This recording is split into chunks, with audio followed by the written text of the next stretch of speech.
ഇല്ല, എനിക്ക് adolescent age എനിക്കൊന്ന് 10th ആ ടൈമിൽ തന്നെ എനിക്ക് ബോയ്സിനോട് ഒരു അട്രാക്ഷൻ ഉള്ളതായിട്ട് ഫീൽ ചെയ്യുന്നുണ്ടായിരുന്നു. പക്ഷേ ഇത് എന്താണ് റീസൺ എന്ന് എനിക്കറിയില്ല.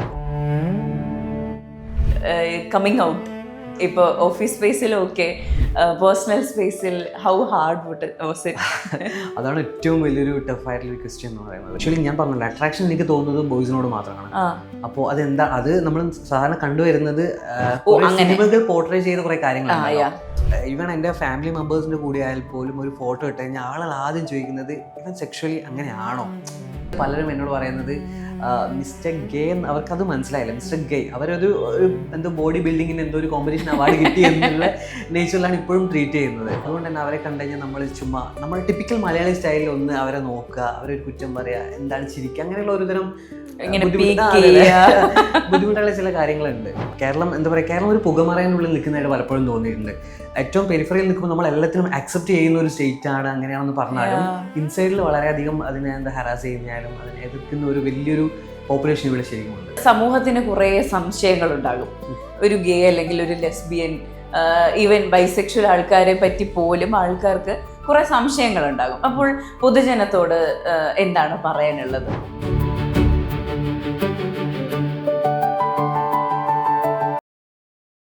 നേഷൻ ഫെസ്റ്റിൽ ഇന്ന് നമ്മോടൊപ്പം ഉള്ളത് 2024 മിസ്റ്റർ ഗേ കേരളയും അതുപോലെ തന്നെ mister gay world India change മേക്കറുമായ ഷിനോഷാണ്. നമസ്കാരം. Thank you. First of all late ആണെന്നാലും congratulations. Thank you so much. എങ്ങനെയായിരുന്നു ഈ പറഞ്ഞ ഈ ടൈറ്റിലുകൾക്ക് വേണ്ടി മത്സരിച്ചപ്പോൾ ഉണ്ടായ എക്സ്പീരിയൻസ്? ടൈറ്റിൽ വേണ്ടിയിട്ടുള്ളൊരു മത്സരമായിരുന്നില്ല. ഞാൻ ആക്ച്വലി 2017 ഞാൻ കമ്മിങ് ഔട്ട് ചെയ്യുന്നത്. സോ അതിനുശേഷം ഇങ്ങനെ ഇത് നേരത്തെ ഉള്ളൊരു കോമ്പറ്റീഷനാണ്. പക്ഷേ കേരളത്തിലും അതിനത്ര വിസിബിലിറ്റിയും കാര്യങ്ങളൊന്നും ഇല്ല. പ്രത്യേകിച്ച് ഗേ ലെസ്ബിയൻ തുടങ്ങിയുള്ള കമ്മ്യൂണിറ്റികൾ ഇവിടെ വളരെ സപ്രസ്ഡ് ആയിട്ട് അവരത്ര വിസിബിലിറ്റിയിൽ വരാത്തൊരു കമ്മ്യൂണിറ്റിയാണ്. സോ അതുകൊണ്ട് ഇൻഫർമേഷൻസും കാര്യങ്ങളൊന്നും പുറത്തെ സ്റ്റേറ്റിലെ ആളുകൾക്ക് കിട്ടുന്ന അത്രയും നമുക്ക് കിട്ടാൻ സാധ്യത വളരെ കുറവാണ്. സോ എനിക്ക് സോഷ്യൽ മീഡിയയിൽ ഇങ്ങനെ റാൻഡമായിട്ട് കിട്ടിയൊരു പോസ്റ്ററാണ്. അങ്ങനെയാണ് ഇങ്ങനെ കോമ്പറ്റീഷനെ പറ്റി അറിയുന്നതും അപ്ലൈ ചെയ്യുന്നതും. അതും കിട്ടുമെന്ന് പ്രതീക്ഷിച്ചിട്ട് ചെയ്തതല്ല, വെറുതെ ഒന്ന് അപ്ലൈ ചെയ്ത് നോക്കി. അതെ, ഇപ്പോൾ കേരളത്തിൽ കുറവാണെന്ന് പറയുമ്പോൾ മറ്റ് സംസ്ഥാനങ്ങളെ അപേക്ഷിച്ച് നോക്കുമ്പോൾ കേരളത്തിൽ കുറവാണോ? കേരളത്തിൽ റെപ്രസെൻറ്റേഷൻ കുറവ്. തീർച്ചയായിട്ടും ഈ കോമ്പറ്റീഷൻ പോയപ്പോൾ തന്നെ നമുക്കത് മനസ്സിലായിട്ടുണ്ടായിരുന്നു. കേരളത്തിൽ നിന്ന് എനിക്ക് തോന്നുന്നു ആദ്യമായിട്ട് കേരളത്തിൽ നിന്നുകൊണ്ട് മത്സരിക്കുന്ന ഒരാളെ ഞാനായിരുന്നു. അതിനു മുന്നേ 2023 അഭിഷേക് ജയദീപ് പോയിട്ടുണ്ടായിരുന്നു. പക്ഷെ അന്ന് പുള്ളി പൂനെയിലേക്ക് ബിഗ് ബോസ് താരമായിട്ട് പുള്ളി പൂനെയിൽ വർക്ക് ചെയ്യുന്ന സമയത്തായിരുന്നു. കേരളത്തിൽ ഒരു വിസിബിലിറ്റി വന്ന് കേരളത്തിൽ നിന്ന് പോകുന്ന ഒരു വ്യക്തിയായിട്ട് ഞാനാണ് ആദ്യമായിട്ട് പോകുന്നത്. അതൊരു വിസിബിലിറ്റിയുടെ കുറവ് തന്നെയായിരുന്നു ശരിക്കും. അതെ, അപ്പോൾ നമ്മൾ ഈ സാക്ഷരതയിൽ ഒന്നാമത് നിൽക്കുന്ന സംസ്ഥാനം എന്നൊക്കെ കേരളത്തെ പറയുമെങ്കിലും ഇത്തരം കാര്യങ്ങളിൽ ഇപ്പോഴും കേരളം പിന്നിലാണെന്ന് പറയേണ്ടി വരുന്നൊരു സാഹചര്യം. ഉറപ്പായിട്ടും. കാരണം കേരളം എന്താ പറയുക, കേരളം ഒരു പുകമറയിനുള്ളിൽ നിൽക്കുന്നതായിട്ട് പലപ്പോഴും തോന്നിയിട്ടുണ്ട്. ഏറ്റവും പെരിഫറിയിൽ നിൽക്കുമ്പോൾ നമ്മൾ എല്ലാത്തിനും അക്സെപ്റ്റ് ചെയ്യുന്ന ഒരു സ്റ്റേറ്റ് ആണ് അങ്ങനെയാണെന്ന് പറഞ്ഞാലും ഇൻസൈഡിൽ വളരെയധികം അതിനെ ഹരാസ് ചെയ്യുന്നാലും അതിനെ എതിർക്കുന്ന ഒരു വലിയൊരു പോപ്പുലേഷൻ ഇവിടെ ശരിക്കുമുണ്ട്. തീർച്ചയായിട്ടും. അതുപോലെ എനിക്ക് എപ്പോഴും ഉള്ള സംശയമാണ്, ഇപ്പോൾ ഗേ ആണെങ്കിലും ലെസ്ബിയൻ ആണെങ്കിലും മറ്റ് സെക്ഷുവാലിറ്റിയിൽ നിന്ന് ഉള്ള ആൾക്കാരാണെങ്കിലും അവർക്കിപ്പോൾ ഭയങ്കരമായ ജനസമ്മതി ഉണ്ട് എന്നൊരു തോന്നൽ, ഒരു പ്രതീതി പുറം ലോകത്തേക്ക് എത്തുന്നുണ്ട്. അത് ശരിക്കും സത്യമാണോ? എനിക്കങ്ങനെ തോന്നിയിട്ടില്ല ആക്ച്വലി. പക്ഷേ ഇപ്പം സോഷ്യൽ മീഡിയ ഭയങ്കരമായിട്ട് സെലിബ്രേറ്റ് ചെയ്യുന്നുണ്ട് ഇത്തരം ആളുകളെ, റൊമാൻറ്റിസൈസ് ചെയ്യുന്നുണ്ട്.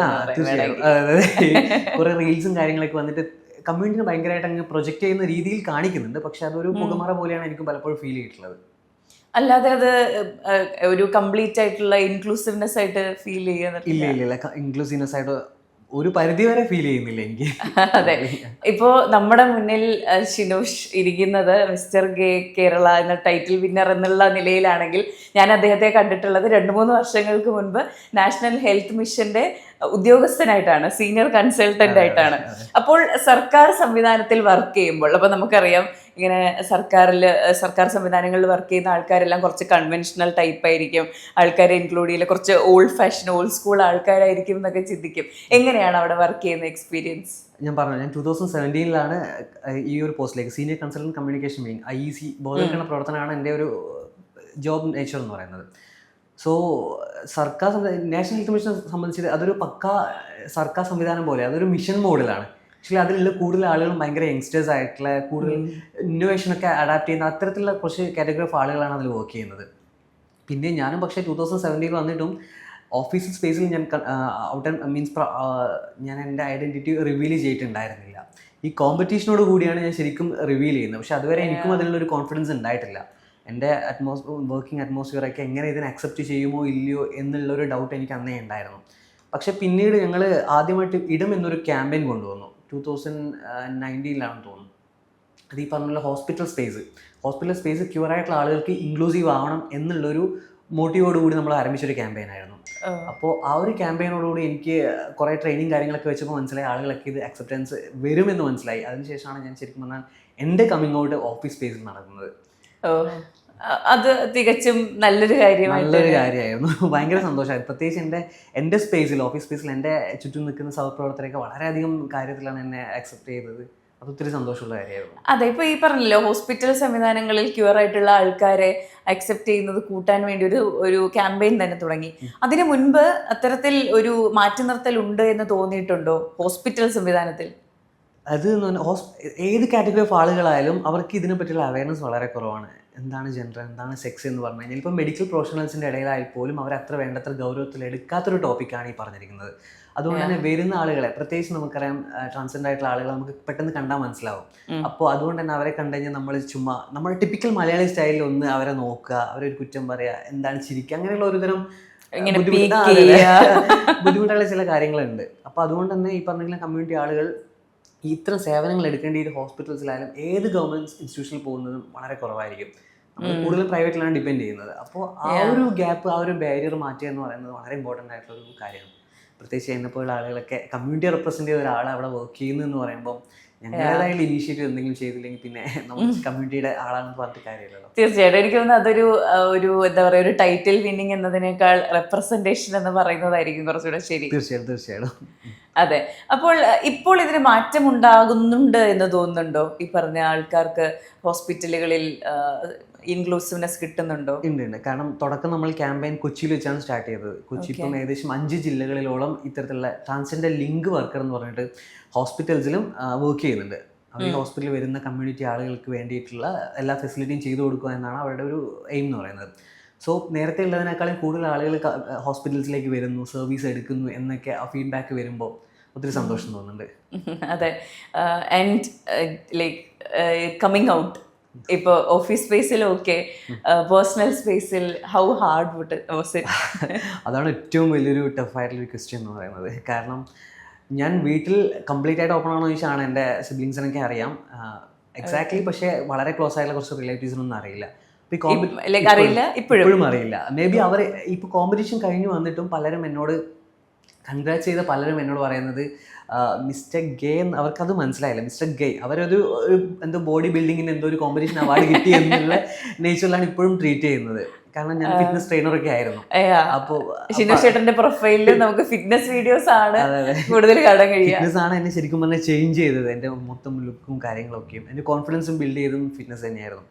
സോ അതുകൊണ്ട് ഞാൻ ഈ കോമ്പറ്റീഷന് പോകുമ്പോൾ ഞാൻ ഒത്തിരി ടെൻഷൻ അടിച്ചിട്ടുണ്ടായിരുന്നു, അവരുടെയൊക്കെ റെസ്പോൺസ് എങ്ങനെയായിരിക്കും എന്നുള്ള രീതിയിൽ. പക്ഷെ ഇപ്പോഴും എനിക്ക് അങ്ങനെ ഒരു നെഗറ്റീവായിട്ടുള്ള ഒരു കാര്യം ഇതുവരെ ഉണ്ടായിട്ടില്ല ലൈഫിൽ. അതെ, പാരന്റ്സും വളരെ സപ്പോർട്ടീവ് ആയിട്ടാണോ? പാരന്റ്സ് എക്സാക്ട്ലി അവർക്ക് എന്താണെന്ന് ഇപ്പോഴും എനിക്ക് തോന്നുന്നത് അറിയുന്നില്ല. ചിലപ്പോൾ ഈ വീഡിയോയോട് കൂടി അയ്യോ എല്ലാവരും കൃത്യമായിട്ട് അവർക്കും അതിനുള്ള ഒരു നോളജ്. ഞാൻ ജനിച്ചത് കണ്ണൂരിലൊരു ഗ്രാമത്തിലാണ്. അതുകൊണ്ട് തന്നെ അവിടെ ഒരു വിസിബിലിറ്റി എന്ന് പറയുന്ന കാര്യം കൂടുതലായിട്ട് വന്നു തുടങ്ങിയിട്ടില്ല. ഞാൻ ട്രിവാൻഡ്രത്ത് വന്നതിന് ശേഷമാണ് ഞാൻ തന്നെ എന്താണ് ജെൻഡർ, എന്താണ് സെക്സ് തുടങ്ങിയുള്ള കാര്യങ്ങളെ പറ്റി പഠിച്ചു വരുന്നതും എൻ്റെ ഐഡന്റിറ്റി എന്താണെന്ന് മനസ്സിലാക്കുന്നതും ട്രിവാൻഡ്രത്ത് വന്നതിന് ശേഷമാണ്. ഇവിടെ ലൈക്ക് ജോലി സംബന്ധമായി വന്നതിന് ശേഷം 2017 ശേഷമാണ്. Like when did you realise I have this side of me? ഇല്ല, എനിക്ക് അഡോളസെൻ്റ് ഏജ് എനിക്കൊന്ന് 10th ആ ടൈമിൽ തന്നെ എനിക്ക് ബോയ്സിനോട് ഒരു അട്രാക്ഷൻ ഉള്ളതായിട്ട് ഫീൽ ചെയ്യുന്നുണ്ടായിരുന്നു. പക്ഷേ ഇത് എന്താണ് റീസൺ എന്ന് എനിക്കറിയില്ല. പിന്നെ എനിക്കൊന്ന് കോളേജ് ടൈമിലൊക്കെ നമ്മൾ കാണുന്നത് ആകെ ട്രാൻസ്ജെൻഡർ ആയിട്ടുള്ള ആളുകളെ മാത്രമാണ്. മേ ബി അതാണോ എന്നുള്ളൊരു ഡൗട്ടൊക്കെ ഉണ്ടായിരുന്നു. പക്ഷേ കോളേജിൽ അങ്ങനെ എക്സ്പോഷർ ഉണ്ടാവാൻ കാരണം അല്ല, ആക്ച്വലി ഞാൻ പറഞ്ഞല്ലോ അട്രാക്ഷൻ എനിക്ക് തോന്നുന്നത് ബോയ്സിനോട് മാത്രമാണ്. അപ്പോൾ അതെന്താ, അത് നമ്മൾ സാധാരണ കണ്ടുവരുന്നത് സിനിമകൾ പോർട്രേ ചെയ്ത കുറെ കാര്യങ്ങളാണ്. അപ്പൊ അത് വെച്ച് നമ്മളെ തന്നെ ഒന്ന് ജഡ്ജ് ചെയ്യുമ്പോൾ ഇതാണോ എന്നൊരു ഡൗട്ട് പലപ്പോഴും തോന്നി. അല്ല, ഞാൻ ഓർത്തു ഇങ്ങനെ നേരിട്ട് അത്ര ആൾക്കാരായിട്ട് ഇന്ററാക്ട് ചെയ്യണുണ്ടായിരുന്നില്ല.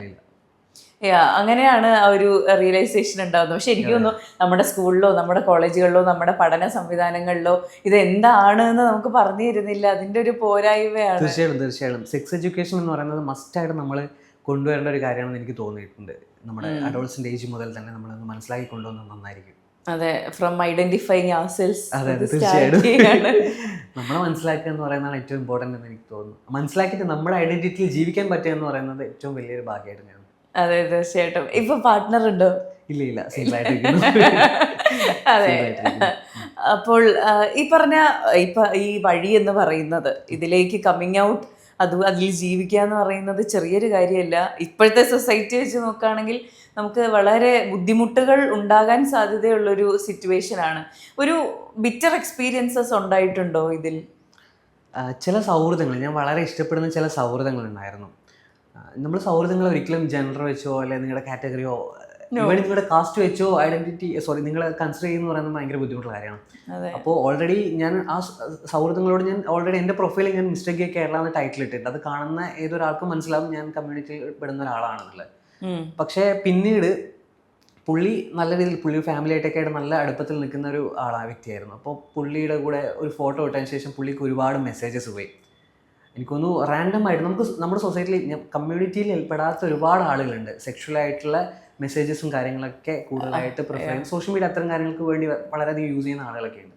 അപ്പോൾ അവരുടെ ഭാഗത്തു നിന്നൊക്കെ ഒരുപാട് മെസ്സേജ് പോയപ്പോൾ പുള്ളി എന്നെ ഇച്ചിരി വഴക്ക് പറയും.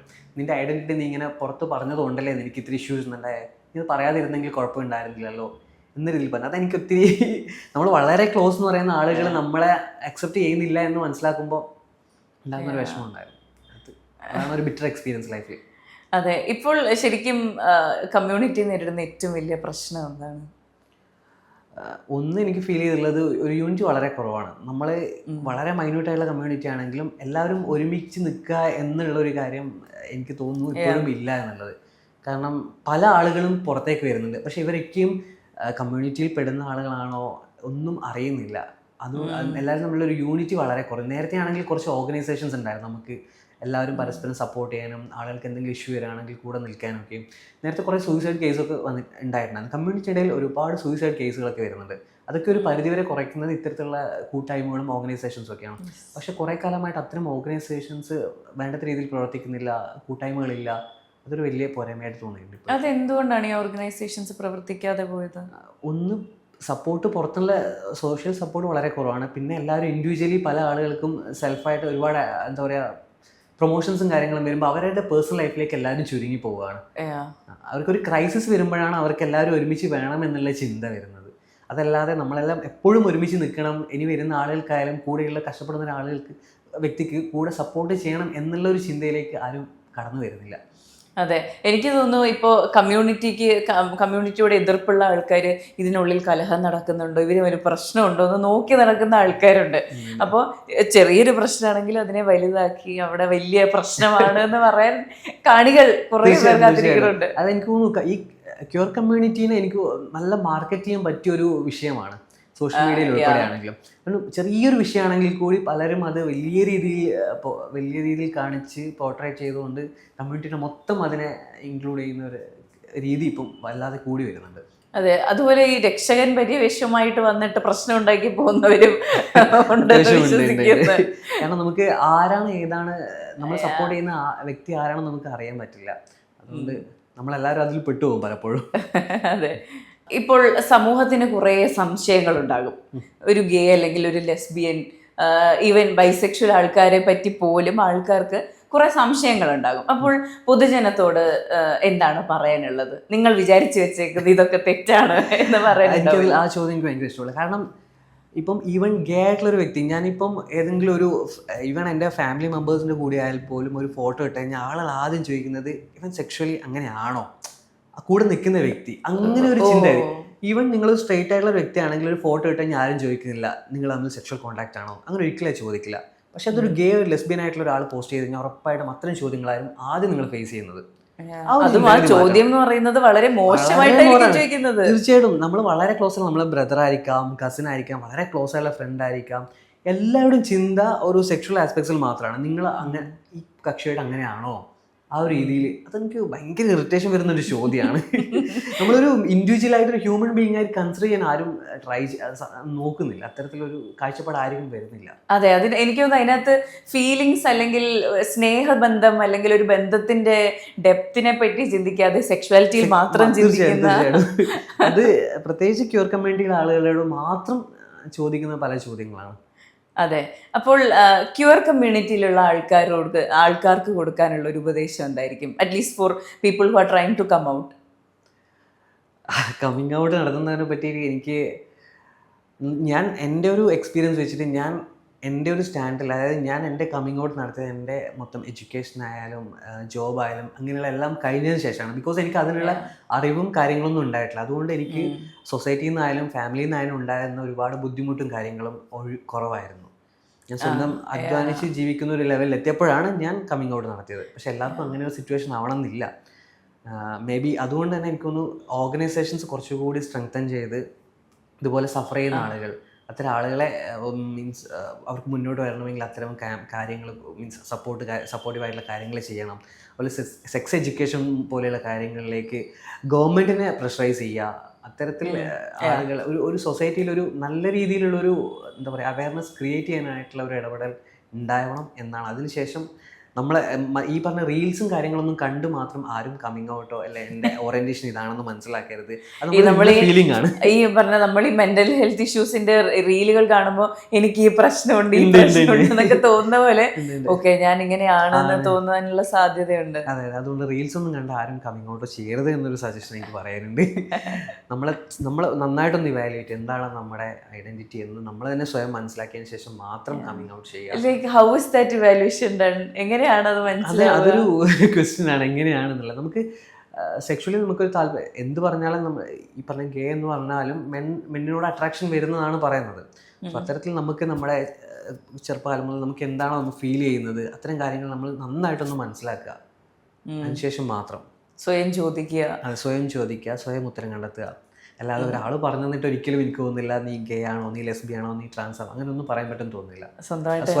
സ്വയം മനസ്സിലാക്കി റിവീൽ ചെയ്യേണ്ട ഒരു കാര്യമാണ്. അതെ. അപ്പോൾ ഏറ്റവും ഒരു ഗേ കമ്മിങ് ഔട്ടിന് ശേഷം ഏറ്റവും സന്തോഷം തോന്നിയ, അഭിമാനം തോന്നിയ ഒരു മൊമെന്റ് ഏതായിരിക്കും? കമ്മിങ് ഔട്ട് നടത്തിയതിന് ശേഷം ആക്ച്വലി ഞാൻ പറഞ്ഞല്ലോ, ഞാൻ ഓഫീസ് സ്പേസിൽ ഉൾപ്പെടെ റിവീൽ ചെയ്യാത്തൊരു മനുഷ്യനാണ്. കമ്മിങ് ഔട്ട് ചെയ്തതിന് ശേഷം ഞാൻ കമ്മ്യൂണിറ്റിയിലെ ഒരുപാട് ആളുകൾ എന്നെ ഭയങ്കരമായിട്ട് കൺഗ്രാറ്റ്സ് ചെയ്യുമെന്ന് വിചാരിച്ചെങ്കിലും അതല്ലാതെ ഒരുപാട് സ്ട്രെയിറ്റ് ആയിട്ടുള്ള സുഹൃത്തുക്കൾ എന്നെ ഭയങ്കരമായിട്ട് അപ്രിഷ്യേറ്റ് ചെയ്തു. പ്രത്യേകിച്ച് എൻ്റെ കൂടെ വർക്ക് ചെയ്യുന്ന കുറച്ച് ലേഡീസ് വന്നിട്ട് ഭയങ്കരമായിട്ട് എന്നോട് പറഞ്ഞു, സാറ് പറയാൻ കാണിച്ച ധൈര്യത്തിൽ എനിക്ക് ഭയങ്കര സന്തോഷമുണ്ട്. മാത്രമല്ല അവർക്ക് 2 ആൺകുട്ടികളാണുള്ളത്. അപ്പം നാളെ അവരെ ഒരു ഗേ ആണെന്ന് പറഞ്ഞു കഴിഞ്ഞാൽ അതെന്താണ്, അത് ആക്സെപ്റ്റ് ചെയ്യാൻ എനിക്ക് പറ്റും. ഇപ്പോൾ അത് കേട്ടപ്പോൾ എനിക്ക് ഭയങ്കര സന്തോഷം തോന്നി. അതാണ് എന്നെ ഏറ്റവും ഭയങ്കര സന്തോഷം തോന്നിയ നിമിഷം എന്ന് പറയുന്നത്. അതെ, ഈ ആൺകുട്ടികൾ ആരെങ്കിലും വന്നിങ്ങനെ പറയാറുണ്ടോ എനിക്ക് ലൈക്ക് പുറത്ത് പറയണമെന്നുണ്ടോ പക്ഷെ പേടിയാണ്, അങ്ങനത്തെ എക്സ്പീരിയൻസ് ഷെയർ ചെയ്യുന്ന ആൾക്കാരുണ്ടോ? ഇല്ല, സോഷ്യൽ മീഡിയയിൽ പലരും മെസ്സേജ് അയക്കാറുണ്ട്, ചേട്ടാ എനിക്ക് വീട്ടിൽ നിന്ന് കല്യാണത്തിനൊക്കെ ഭയങ്കര, അതും വർക്കിംഗ് ആയിട്ടുള്ള ആളുകളാണ്, കല്യാണത്തിനൊക്കെ പ്രഷറൈസ് ചെയ്യുന്നുണ്ട്, എന്ത് പറഞ്ഞ് അവരെ കൺവിൻസ് ചെയ്യുന്നൊക്കെ. പക്ഷേ ഞാൻ എൻ്റെ ഫാമിലിയിൽ ഞാൻ ഭയങ്കരമായിട്ട് റെസ്പെക്ട് ചെയ്യുന്നൊരു കാര്യമാണ്. അച്ഛനമ്മ എന്ന് പറയുന്നത് നമ്മൾ എപ്പോഴായാലും നമ്മളെ വളർത്തിയ ആളുകളാണ്, നമ്മൾ അവരെ പ്രൊട്ടക്റ്റ് ചെയ്യണം, എല്ലാ കാര്യങ്ങളും ചെയ്തു കൊടുക്കണം. പക്ഷേ അവരുടെ ഒരു ആഗ്രഹത്തിന് വേണ്ടിയിട്ട് നമ്മുടെ ലൈഫ് ടിൽ ദ എൻഡ് നമ്മുടെ ലൈഫ് ചൂസ് ചെയ്യുക എന്ന് പറയുന്നത് ഭയങ്കര ഡിഫിക്കൽട്ടായിട്ടുള്ള കാര്യമാണ്. ഒരിക്കലും കോംപ്രമൈസ് ചെയ്യാൻ പാടില്ല എന്നാണ് എൻ്റെ ഒരു സജഷൻ. അതെ, ഇപ്പോൾ ഫാമിലിക്ക് കൃത്യമായിട്ട് മനസ്സിലായിട്ടുണ്ടാവില്ല എന്ന് പറഞ്ഞല്ലോ, മനസ്സിലായിക്കോളും. സോറി, ഫാമിലിന് അത്ര പേടിയില്ല എനിക്ക്. പക്ഷെ നമ്മൾ ഈ പറഞ്ഞ ബന്ധുക്കളാണ് വലിയ പ്രശ്നക്കാർ. ഇവരെ വിളിച്ചിട്ട് ഫാമിലി ഇപ്പം എൻ്റെ ഏട്ടനായാലും ചേച്ചിയായാലും ഭയങ്കര സപ്പോർട്ടീവ്, എൻ്റെ ചേട്ടത്തിനൊക്കെ ഭയങ്കര സപ്പോർട്ടീവാണ്. ചേട്ടൻ പറഞ്ഞു നിനക്ക് എന്താണോ ഇഷ്ടം നീ അത് ചെയ്തോ, ഞങ്ങൾ എപ്പോഴും നിന്റെ കൂടെ ഉണ്ടാവുന്നതാണ് ചേട്ടൻ പറഞ്ഞിരിക്കുന്നത്. സോ അത് അച്ഛനമ്മയാലും അവരെ കൺവിൻസ് ചെയ്യാൻ ഏട്ടനൊക്കെ ഓക്കെയാണ്. പക്ഷെ ബന്ധുക്കൾ വന്നിട്ട് അതെന്താ അങ്ങനെ, അവൻ കല്യാണം കഴിക്കാത്ത ഇതല്ലേ എന്നൊക്കെ പറഞ്ഞ് ഭയങ്കരമായിട്ട് ഈ കുത്തിത്തിരിപ്പ് ഉണ്ടാക്കില്ലേ, അത് ഇത്തിരി കൂടുതലാണ്. അപ്പൊ കല്യാണ പ്രഷർ ഉണ്ടോ വീട്ടിൽ നിന്ന്? ഇല്ല, ചോദിക്കാറില്ല. പക്ഷെ എനിക്ക് തോന്നുന്നു ഇപ്പോഴും കുറേ ഗേ മെൻ വിവാഹം എന്നുള്ള ഈ പറഞ്ഞ സോഷ്യൽ കോൺസ്ട്രക്റ്റിൽ നിൽക്കുന്ന കുറേ ആൾക്കാരുണ്ട്, ആ നിർബന്ധത്തിന് വേണമെങ്കിട്ട്. തീർച്ചയായിട്ടും പല ആളുകളുമുണ്ട്. എനിക്കൊന്ന് കല്യാണം കഴിച്ചിട്ടും പല മീൻസ് ഇപ്പം പറഞ്ഞിരുന്ന പാർട്ട്ണറുടെ കൂടെ, അതായത് ബോയ് പാർട്ട്ണറുടെ കൂടെ ഇപ്പോഴും റിലേഷൻഷിപ്പ് കണ്ടിന്യൂ ചെയ്യുന്ന ഒരുപാട് ആളുകൾ നമുക്ക് ചുറ്റുമുണ്ട്.